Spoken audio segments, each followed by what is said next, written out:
Hello everyone, welcome to the channel. I hope everyone's had a good week.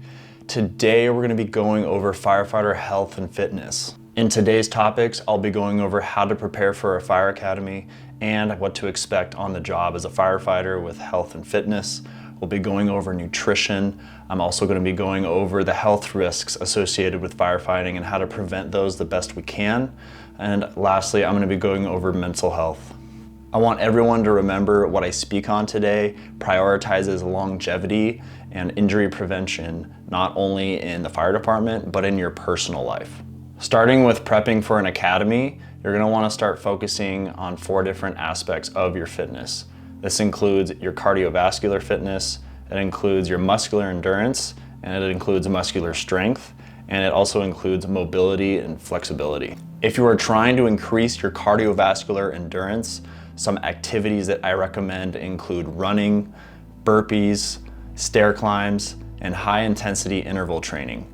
High intensity interval training means that you're going to be going from one workout to the next very quickly, and then maybe having a little bit of rest and quickly going into a set of new workouts. This is best because a lot of these workouts will mock what an academy is like.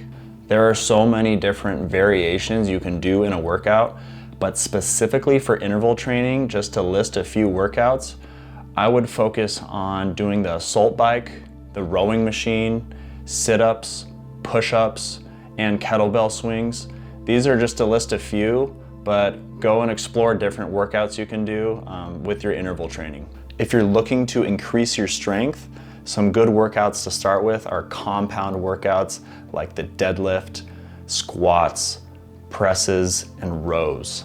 If you're trying to do more functional workouts, the 2 that I recommend are the sled push and also the tire flip. I like these because you are utilizing every part of your body when you are pushing that sled with weight, and you are also utilizing a lot of muscle groups when you are doing the tire flip. Next, I want to stress the importance of muscular endurance. You need to be able to sustain physical activity over a long period of time.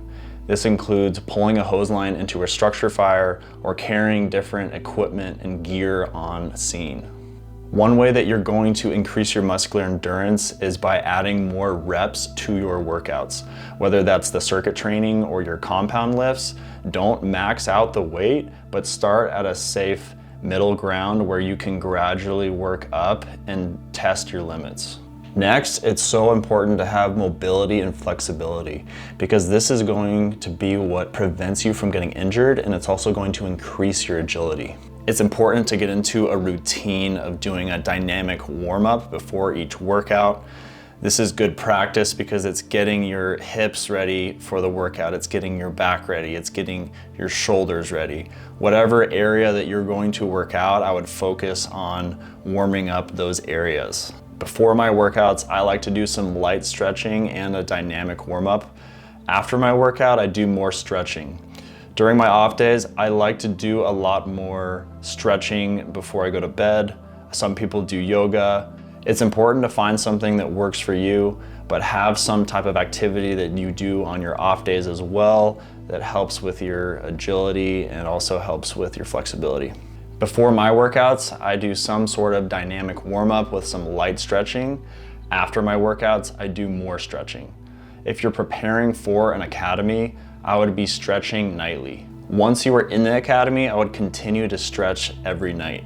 It's also very important to have activities outside of your normal workouts that complement your flexibility and mobility. One thing that I like to do is yoga.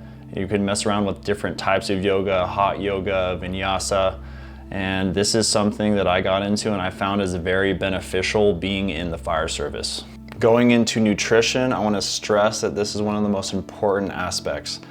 If your nutrition is shit, then you're not going to get far in your career, especially because cardiovascular disease is the leading death in the fire service. If you can combat that with healthy foods, then you're on the right track. As a firefighter, you're going to be exposed to everything under the sun. When you're running EMS calls, you're going to be around a lot of sick people, whether that's in the hospital or in their homes. When you're on a fire call, you're going to be exposed to products of combustion. Even though you are wearing a mask and going interior and fighting fire, you are still exposing yourself to these hazards. So it's very important to combat these with a healthy lifestyle and eat the right foods and be able to work out consistently. I am not going to go into crazy detail on diet. I'm going to leave that for you guys to educate yourselves and figure that out. But as a firefighter, it's so important to eat lean proteins, healthy fats, complex carbs, and stay hydrated. One of the worst things you can do for your body and your health is eat a lot of processed foods and fast foods. You need to eat foods that support recovery because you're gonna be at work, you're gonna be lacking in sleep, and you're already going to have a lot of other factors that are affecting your health. I'm not trying to deter or make anyone nervous about pursuing a career in the fire service, but what I am trying to do is educate you and prepare you for what you could possibly expect in the fire service. And I'm also trying to teach you how to have a healthy lifestyle in your personal life and before you get into the fire service, so you can be way ahead of the ball game. The next talking point that I would like to bring up is mental health. A lot of people don't talk about this in the fire service, but I think it's important to recognize and be aware when you are struggling so you can combat it and also have healthy lifestyle choices outside of work. As a firefighter, you can expect to be exposed to high stress environments, trauma, and irregular sleep. That's why on your off days, it's so important and imperative to spend time with your loved ones and have a hobby that you like to do consistently. If you know that you're going through something or you're struggling, it can definitely help to find a therapist that you can meet with on a consistent basis.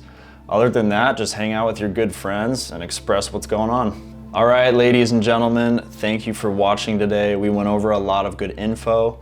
I can tell you right now, if you are getting in shape and you are eating healthy, you are winning at life. It is so important to keep this vessel alive and well.